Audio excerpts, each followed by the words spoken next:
Oui, je t'entends bien. Est-ce que ça va? Oui, ça va très bien. Ça va très bien, ça va parfait. Oui, on peut dire parfait. Hier, j'étais chez un ami qui est physicien.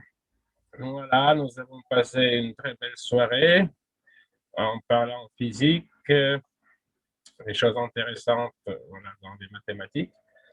D'accord. Voilà, et donc ça Alors, va. alors, Voilà. alors, à peu près, ça va parfait. Voilà. Edouard, et on va commencer notre leçon d'aujourd'hui. Et aujourd'hui, ce sera, fais voir, je vais partager mon écran avec toi. Et tu vois, je t'ai envoyé J'ai un vu le autre plan. plan. Oui. euh, Est-ce que que tu vois tu, mon écran?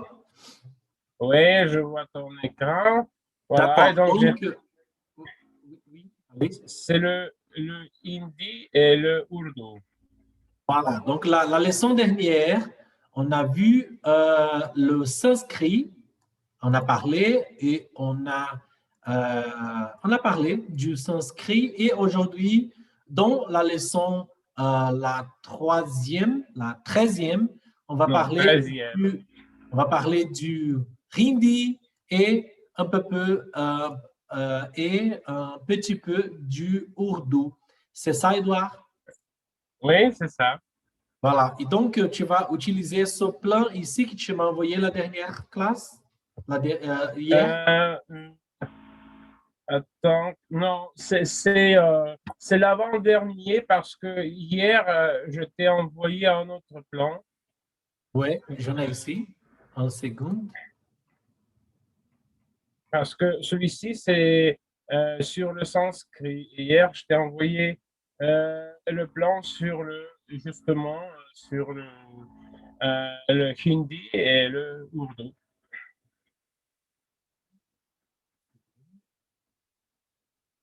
Oui, je pense que c'est Oui, cela, c'est ça? exact, oui, c'est exactement ça. Oui.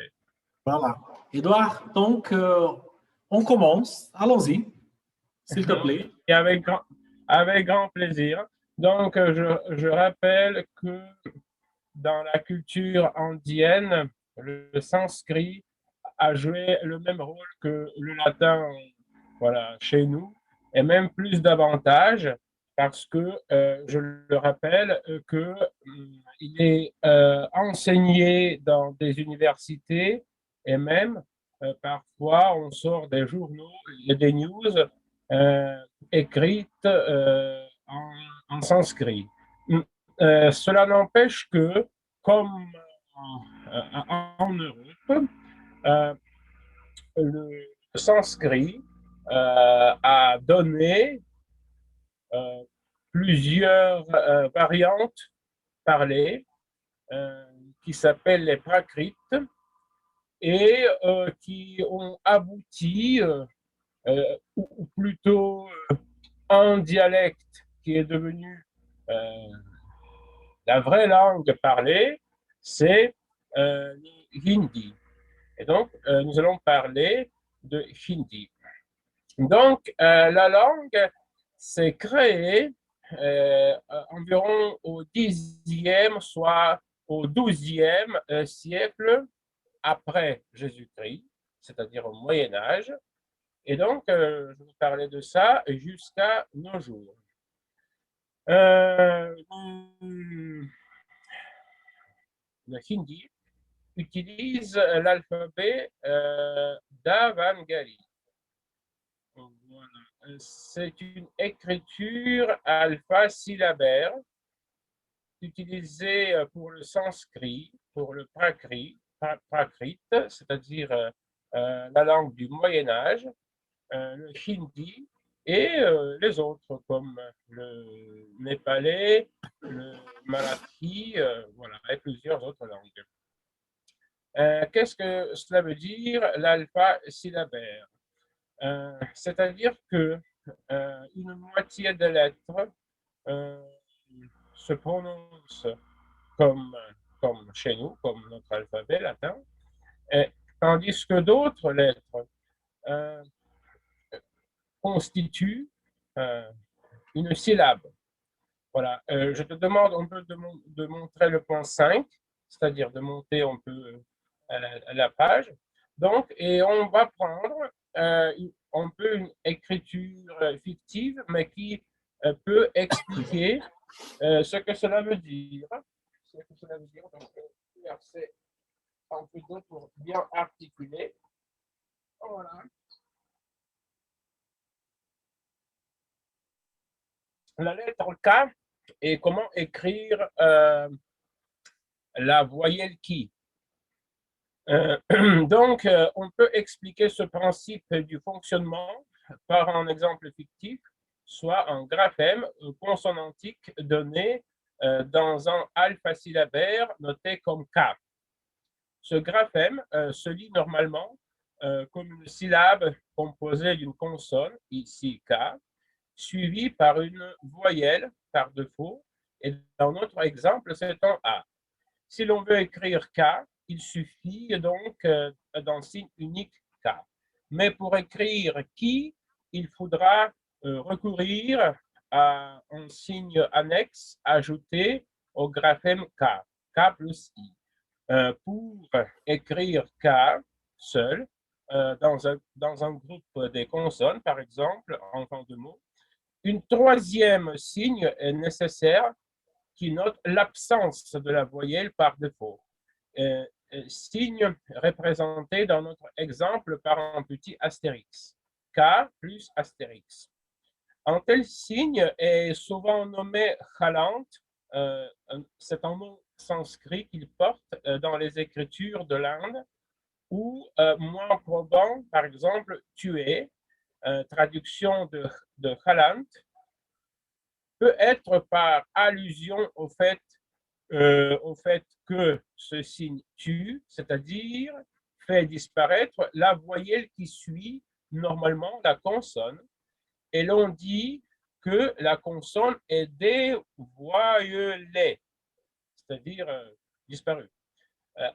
Enfin, pour écrire un I sans le support d'une consonne, il faut un quatrième signe, celui d'un I dépendant dans, voilà, dans notre exemple comme I. Et comme ça, on peut utiliser une écriture syllabaire en changeant les voyelles. J'ai expliqué un petit mécanisme comment on le fait. Voilà, c'est le hindi que l'Inde a choisi comme langue nationale du pays, et c'est un peu de cette langue bien représentative des moments culturels de l'Inde que nous allons découvrir. Le hindi Est-ce que tu sais à peu devenu... près quand c'était ça qu'ils ont choisi comme la langue nationale? C'était progressivement, et moi je vais l'expliquer en détail parce que Mais à peu près, par exemple, le 2e siècle, le 13e siècle. euh, c'était un peu tardivement, parce qu'il ne faut pas oublier que, en fait, il y a deux façons de répondre à cette question. Tout d'abord, les natifs, les porteurs de langue, l'utilisaient depuis le 12e siècle. Mais après, on a eu la conquête musulmane et la domination jusqu'à 18e siècle, 19e environ. Et après, c'était la conquête anglaise.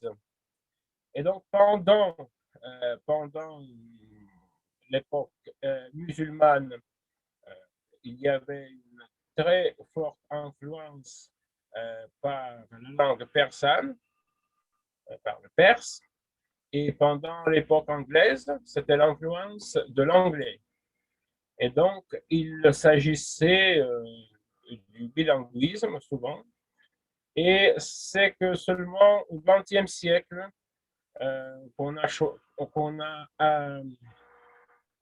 choisi officiellement, dirais-je, officiellement. D'accord, d'accord. Mais un peu près, Edouard, seulement à peu près le 18e siècle, le 17e, quel était environ le siècle? Ou si tu ne sais pas, on suivre et après, Non, on non, regarde ça.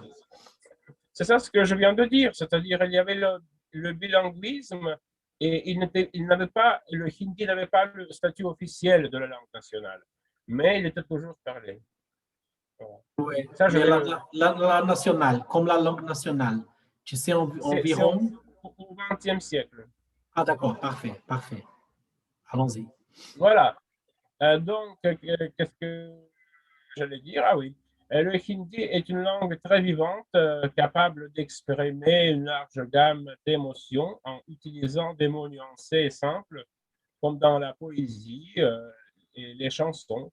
Elle excelle exactement dans les raisonnements précis et rationnels, notamment sur le plan philosophique.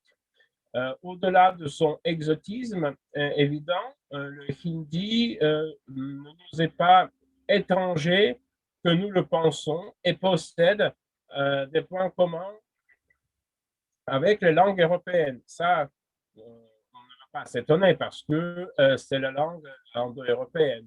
Et voici quelques exemples de la langue hindi. Par exemple, tu se dit tum, deux se dit do, 7 se dit sat, 9 se dit now, 10 se dit das. Voilà.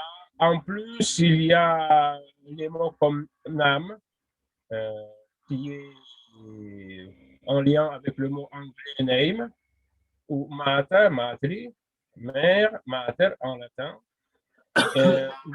Et d'autres mots, par exemple, le mot manusha, manushia plutôt, euh, c'est un homme, man en anglais d'ailleurs, man. Et dans le mot, dans la langue tzigane, ça veut dire aussi l'homme, parce que la langue tzigane est une langue sœur à la langue hindi. Ça, c'est intéressant. Les tziganes qui voyagent, voilà, ils parlent une des langues descendantes du sanskrit. Voilà, donc, Ciganes sont des gens, des voyageurs, les gens qui voyagent partout, c'est ça? oui, c'est ça. D'accord. Et voilà. Et peu de gens savent que c'est une des langues indiennes. Voilà, donc, descendant direct du sanskrit, le hindi commença à émerger au XIIe siècle pour devenir stable vers, excuse-moi, donc du 7e siècle pour devenir stable vers le 10e siècle. Plusieurs dialectes étaient utilisés en littérature, notamment Raj, dans lequel s'exprimait Kabir. Kabir, c'est un poète et philosophe. Il était à la fois musulman et indien. Il avait deux religions. Voilà. C'était tout ce qu'il a écrit, son œuvre philosophique était écrit en forme de poèmes et il a vécu 120 ans. Voilà, Kabir. Ça, je l'ai souligné en gras parce que c'est une personne très importante dans la philosophie indienne.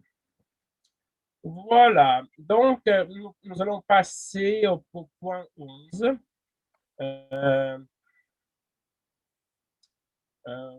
Voilà. Donc, je voudrais revenir à la caractéristique syllabaire. Par exemple, le mot namasté, salutation. On va mettre non 7 signes, mais 3 signes. Na, ma, sté. Donc, 3 lettres. Voilà. Et donc, la morphologie qui est très riche et la faculté de composition est illimitée. C'est aussi une écriture Donc, parfaitement. namasté, Edouard, c'est la salutation. C'est Oui, Sali, comment ça va? C'était comme ça? oui, C'est ça? c'est juste on dit bonjour, salut. ça se traduit comme ça. C'est pas pour la religion, pour une religion spécifique, c'est pour la langue, le hindi, c'est ça? Oui, oui. C'est bonjour en sanskrit et en hindi. C'est le même mot, namasté. Donc, Parce que les gens l'alphabet. utilisent ça, namasté, ici au Brésil, ils utilisent pour le yoga. Donc, ils disent tout le temps namasté dans le yoga. Et bien Mais sûr, parce que il faut toujours saluer, même dans les arts martiaux chinois, voilà, dans le yoga, il faut toujours dire bonjour. Surtout si le yoga se fait par les deux personnes. Voilà. ouais. Donc, Mais à cause de ça, je pensais que namasté, c'était que dans le yoga. Mais donc, c'est le hindi. D'accord, parfait. oui, Ça marche. donc, l'alphabet phonétique, c'est-à-dire, c'est comme en grec, en latin, en italien, il faut justement lire tout ce qui est écrit. Et donc, c'est facile, c'est pas comme en anglais. L'ordre des lettres dans l'alphabet recoupe les anciennes règles de phonologie établies par les premiers grammairiens. Et maintenant, nous allons passer à la point 13 de mon plan. Il ne faut pas oublier que les Indiens, peut-être avec l'aide des Arabes ou sans aide, sans leur aide, ils ont découvert le zéro. Voilà. Parce que notre civilisation, c'est-à-dire la civilisation grecque et latine, n'ont pas découvert le zéro. Et voilà, leurs mathématiques marchaient sans zéro. Et la contribution indienne a été de substituer à chaque groupe de lettres un signe unique comme 232. Mais le système n'était pas exempt des lacunes, car le nombre 202 se lisait 22. D'où la nécessité d'inventer un signe qui pouvait représenter le rien. Et on ne sait pas si ce sont les Indiens ou les Arabes qui ont inventé le zéro, mais le problème a été résolu. On pouvait désormais écrire 202. Le système de numération employé de nos jours dans la plus grande partie du monde a probablement été développé en Inde, mais a été nommé arabe, car ce sont les Arabes qui l'ont transmis à l'Occident. Et voilà, les lettres indiennes, ou soi-disant les lettres arabes, comme on le sait, sont très faciles à utiliser dans les équations mathématiques. Ce n'est pas les énormes lettres romanes, voilà, parce qu'avec les lettres romanes, on peut calculer les choses, les équations, mais c'est énorme ce que ça devient. Voilà. Donc, le hindi a subi des influences multiples à travers les âges au gré des colonisations successives. Ainsi, la longue présence moghole en Inde a laissé de nombreux mots arabo-persans dans le vocabulaire au point d'affuler la langue des nombreux doublés. Voilà, je te demanderai de monter à la page suivante. Voilà, merci. Donc, qui étaient les Mongols? C'était l'Empire moghol. Je vais juste demander parce qu'on n'est même pas au milieu de la leçon et il manque 30 minutes. Donc, je juste demander pour aller un peu plus oui, vite je pense que... parce que voilà, seulement pour qu'on on finisse dans 1 heure, s'il te plaît. D'accord. Voilà, donc en 1527, l'Inde était conquise par les Mongols et devenue sous la domination musulmane. Mais cette domination était culturellement n'était pas aussi mauvaise. Parce que tout d'abord, les musulmans qui aimaient mettre par écrit des choses ont influencé les Indiens que eux aussi qu'ils écrivent plus davantage, comme les musulmans. Voilà. Et donc, maintenant, je vais parler des emprunts. Voilà, c'est le point 21. Donc, si tu pouvais monter voilà. Comme tu m'as demandé de ne pas déborder le temps, donc je vais un peu raccourcir. Donc, les emprunts comme pyjama, qui veut dire pantalon, jungle, qui veut dire jungle, forêt, mais aussi châle, kaki, couleur de poussière, voilà, et d'autres mots comme bazar, fakir, yoga, maharaj, karma, sari, voilà, etc. Donc, l'apprentissage du hindi, il ne faut pas oublier que il y a un trait ancien des langues indo-européennes, c'est-à-dire les lettres longues. Voilà, moi j'ai mis les points d'exclamation. Il existe aussi une différence entre les voyelles courtes et longues, comme A et A. Rappelons-nous le mot en grec ancien Socrate qui se prononçait Socrates. Socrates. C'est ça la prononciation de lettres longues, comme s'il y avait deux lettres. Voilà, donc on va passer à la page suivante, s'il te plaît. Voilà.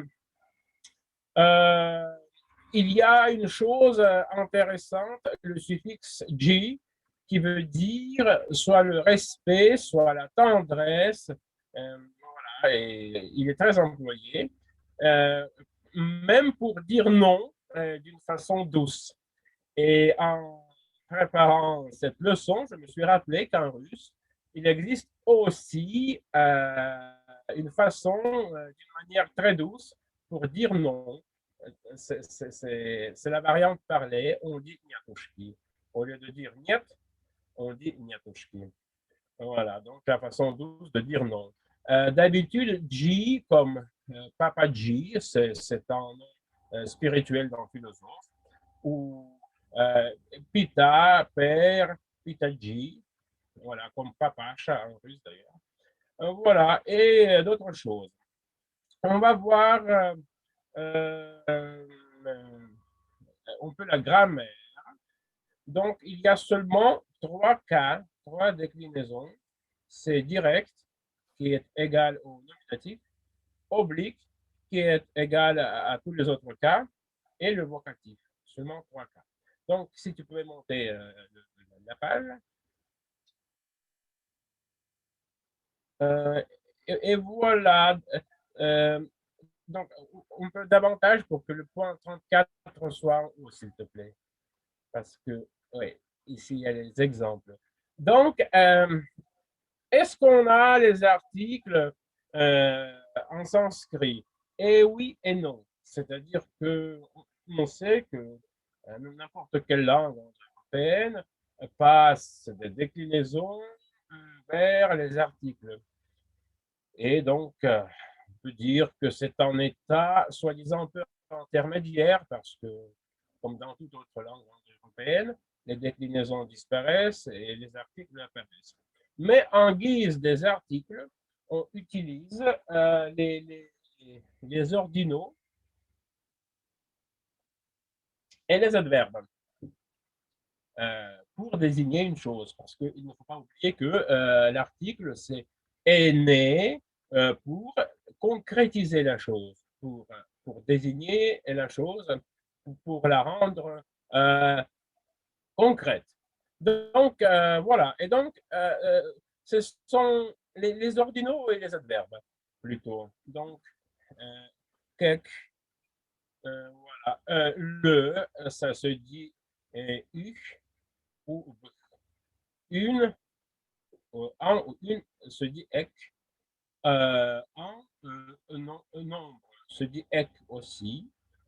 Certains se dit couple. Peu se dit couple aussi. Voilà. Le livre, c'est Yif Kitab. D'ailleurs, Kitab, c'est en arabe. Donc, si tu peux monter la page suivante, s'il te plaît.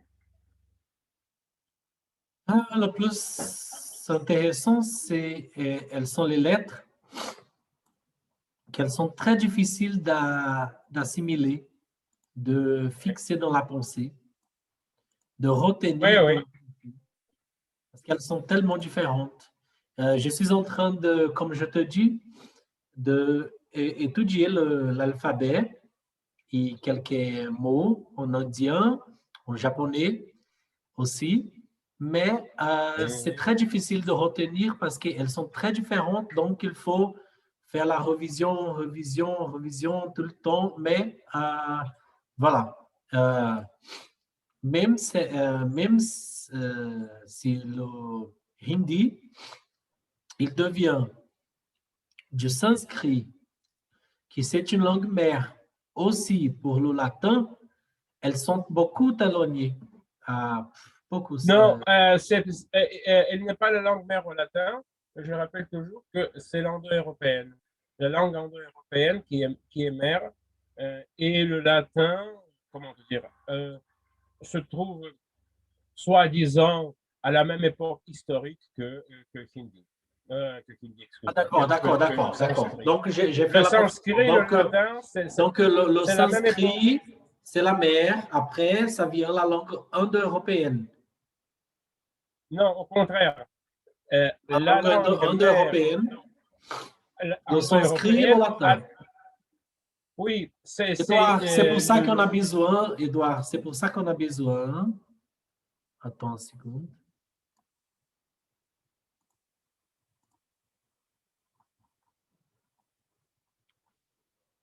Je vais mettre ici la première chose qu'on a besoin. Un plan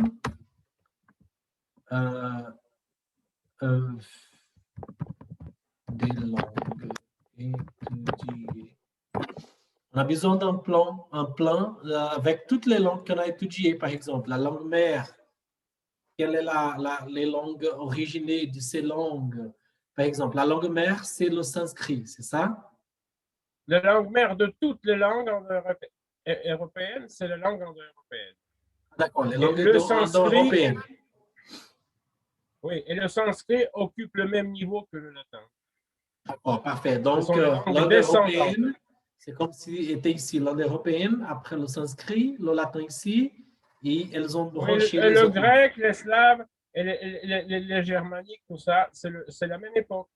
C'est la même époque. Le grec, le slave, le sanskrit, les langues germaniques, ça, c'est la même époque. Et en dessous, en bas, il y a la langue mère indo-européenne. Est-ce que tu peux faire, Edouard, un plan, un dessin, même à la main, si tu peux, avec toutes les langues pour la prochaine classe, pour qu'on Ouais. puisse montrer? Oui, oui, ça, je le ferai, pas de problème. D'accord. Je vais t'envoyer ça. Je vais t'envoyer déjà un plan avec toutes les langues étudiées, Ouais. en commençant avec la langue mère de toutes les langues. Oui. Parfait.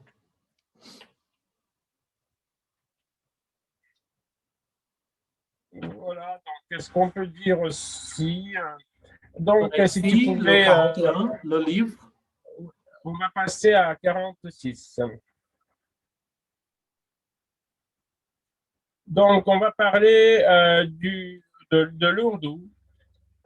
C'est un phénomène très intéressant parce que jusqu'à 1947, la division n'était pas faite entre ces deux langues, bien que l'alphabet soit différent. Et ces deux langues s'appelaient Hindustani, c'est-à-dire la langue parlée en Inde. Voilà, donc l'ourdou est une langue appartenant au groupe indo-iranien de la famille des langues indo-européennes, c'est-à-dire c'est une langue sœur, voilà, comme toute autre langue. Il est parlé dans le nord de l'Inde ainsi qu'au Pakistan, dont il est la langue officielle et le support de l'identité nationale au Pakistan. En Inde, il est une langue officielle reconnue par la Constitution.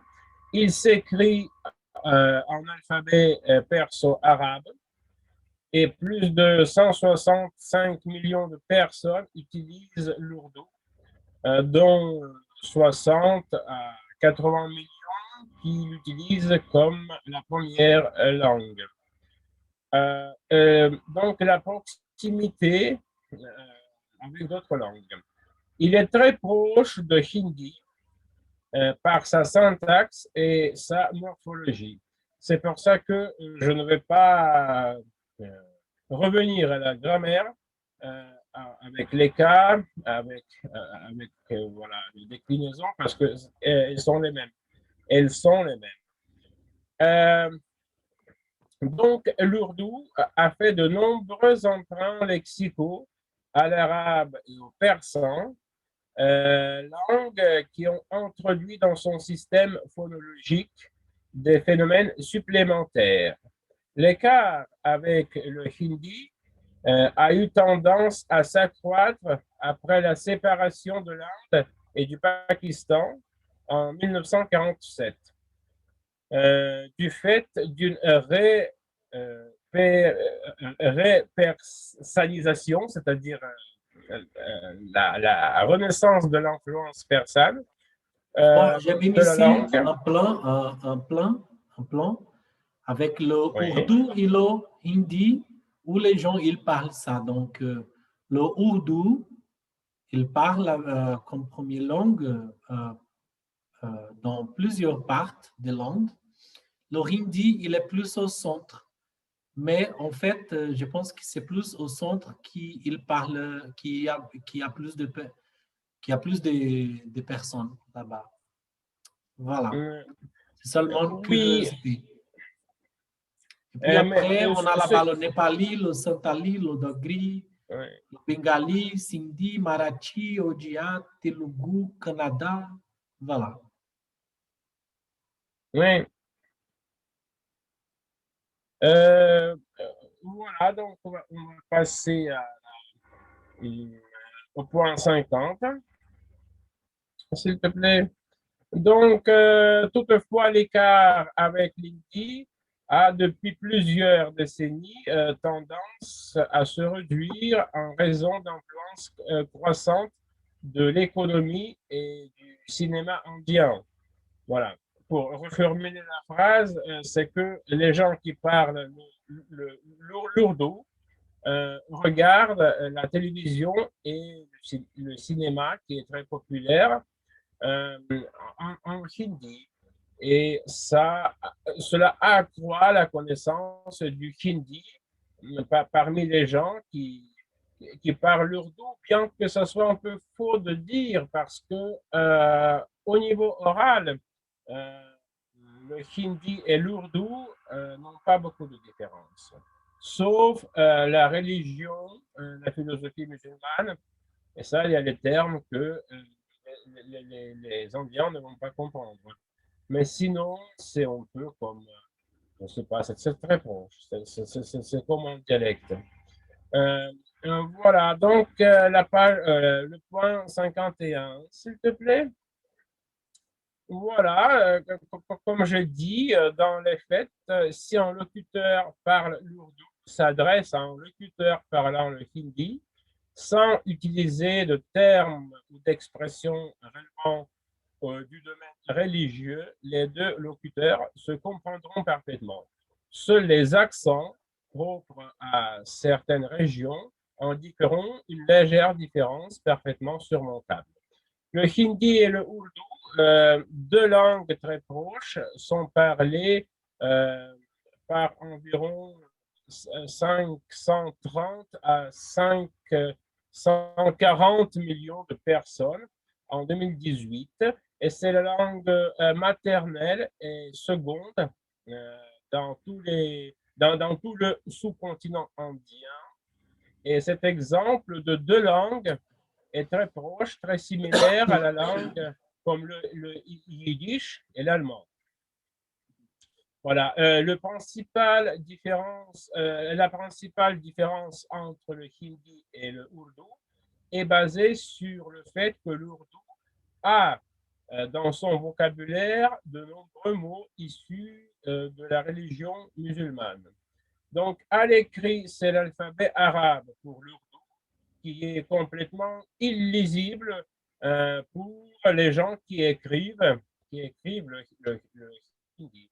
Donc, on va passer au point 55, s'il te plaît. Voilà. Donc, le hindi associé à l'anglais est aujourd'hui la langue officielle de l'Union indienne. Après En la seconde. partition. Donc, l'alphabet arabe pour l'ourdou. Pour Ouais. le hindi, ils utilisent aussi l'alphabet arabe. Non, le hindi utilise le Davangari, la vieille écriture provenant du sanskrit. Tabagari. Davangari. Tabagari, d'accord. Tu as parlé au début. C'était au tout début où j'ai écrit le nom en latin et en sanskrit. Bon, parfait. Et C'est l'ourdou, le, par contre, il utilise l'alphabet arabe. oui, donc le hindi, c'est Davangari et le ourdou, c'est l'alphabet arabe. Donc, à l'oreille, ils se comprennent. La grammaire est la même, le verbe, tout ça, Et ce sont des choses. à écrite, non, parce que c'est complètement différent. Oui. Par écrit, non. Parce que, D'accord. en plus, c'est très difficile, les deux alphabets, au niveau de l'orthographe. Voilà, donc c'est ça la majeure différence. Avec l'enseignement de hindi, oui, j'ai pas fini avec la question précédente.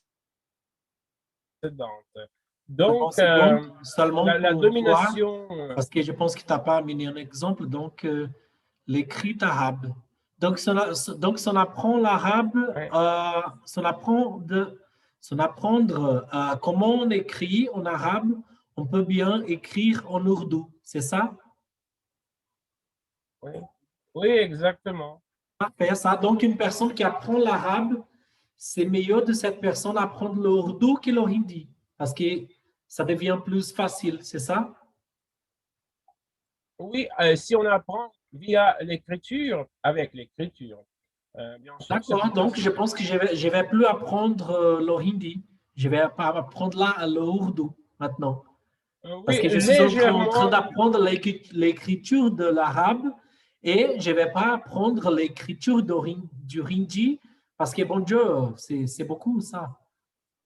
Oui, et en plus, l'écriture arabe est plus facile euh, parce que, comme je viens d'expliquer, cette soi-disant cuisine avec les syllabes, quand il faut supprimer les voyelles et toutes les choses en hindi, ça c'est très difficile, cette logique. Tandis que l'arabe s'écrit avec les consonnes et on rajoute les voyelles. Ouais. Regarde, Euh, c'est tout à fait tout ce que je suis en train d'apprendre en arabe et c'est la même chose en ourdou. C'est parfait ça, c'est génial. Génial. L'alphabet arabe il est très préservé parce que faut pas oublier que c'est une langue des saintes écritures. Donc, c'est aussi une situation intéressante parce que les Arabes, ils font aussi comme les Européens avec le latin, voire plus. Euh, Parce que la radio, tout ça, c'est en arabe classique. Donc, c'est une langue qui ne doit pas changer. Il y a les dialectes parlés, mais l'alphabet, tout ça, ça reste toujours au même niveau. Au même niveau. Et donc, Ici, Edouard, j'en ai encore une autre comparaison entre le ourdou et l'arabique. je ne suis pas spécialiste de l'arabe musulmane, de de l'alphabet musulman. Non, non, non, oui, Euh, oui, oui, je le sais, mais je suis juste en train de montrer que l'arabique, la, il est un peu, il est un- même s'ils sont des langues, des écritures arabes, ils sont un peu différents. Ils ne sont pas exactement la même chose. Oui, ça, il faut cela vérifier. Sans doute, il y a une logique comment lier ces deux manières d'écrire. La seule chose, ce que je puisse dire, ce que en alphabet arabe, il est très à la mode la calligraphie, c'est-à-dire dessiner les lettres arabes, voilà, D'accord. faire les Très bien, tableaux très bien. avec. Et voilà, et donc on a eu la domination anglaise. Et donc, on a planifié que l'anglais devait demeurer la langue officielle à titre provisoire, durant 15 ans, c'est-à-dire après 1947, et être remplacé par le hindi.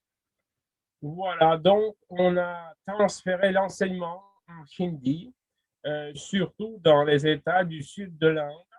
Et cette langue devient de plus en plus parlée. Et bientôt, on pense que vers 2050, 80% des Indiens vont parler le hindi. Voilà. Et malheureusement, on ne réussit pas tellement comment dire, de renoncer à la langue anglaise pour le moment, mais il y a tout un mouvement. L'enseignement, comme j'ai dit, le cinéma, le théâtre, la radio, les journaux, surtout l'enseignement, bien sûr, voilà, qui passe à hindi pour que cette langue devienne de plus en plus parlée. Voilà, c'est tout ce que pas tout, mais on peut s'arrêter ici. Donc, si tu as des questions, voilà, ils sont bienvenus. Ouais. Non, Edouard, c'est parfait. J'ai beaucoup aimé. Qu'est-ce que j'ai, qu'est-ce qu'on a parlé? Qu'est-ce que j'ai appris aujourd'hui? Qu'est-ce que tu nous as enseigné aujourd'hui sur le hindi et le ourdou? Et voilà, pour moi, c'est super ça, c'est génial. Et la prochaine leçon, Edouard, on va avoir, qu'est-ce qu'on va voir sur la prochaine leçon? La leçon 14. Donc, on va parler sur Oui, les langues du groupe altaïque, oui. les langues turques, le mongol, les langues tangouzes, le coréen, le japonais, le turc, le tatar, le chinois. Voilà, Edouard. Le chinois, Seulement le chinois ne fait pas une seconde. Tu parles, qu'est-ce que tu peux? Parce que je sais que ce n'est pas ton spécialisation. Donc, tu parles, qu'est-ce que tu peux de ces langues? Voilà, tu parles, qu'est-ce que tu peux? seulement une petite suggestion. Le chinois ne fait pas partie des langues altaïques. C'est une famille des langues sino-tibétaines. Et donc, il faut effacer le chinois parce que, au moins, rajouter l'autre famille qui est sino-tibétaine. Ce n'est pas une langue altaïque. C'est rien à voir avec, par exemple, le japonais. L'alphabet était emprunté, c'est vrai, mais au niveau de la grammaire, de tout ça, c'est rien à voir. Sino-tibétaine. Oui, il faut rajouter en i à tibétaïne. Oui, c'est ça, c'est ça la famille. Et donc, toutes ces autres langues-là, elles appartiennent au groupe altaïque, c'est ça? Oui, Voilà, et donc la prochaine leçon, la 14, on va parler sur ces langues-là. Le turc, Ouais. la langue turque, le mongol, les langues tongouzes, le coréen, le japonais, le turc langue, les langues turques. Le turc langue, c'est la même chose.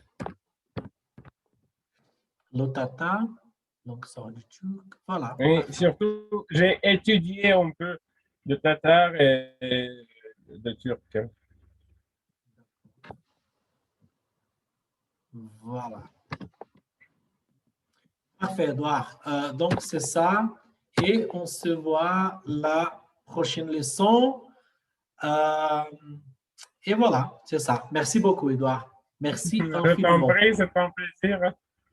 Merci de tes enseignements et de ta bonne volonté d'être ici en train de transmettre, de transférer tes connaissances. Au revoir. Ah, mais c'est un grand plaisir pour moi. Au revoir, merci.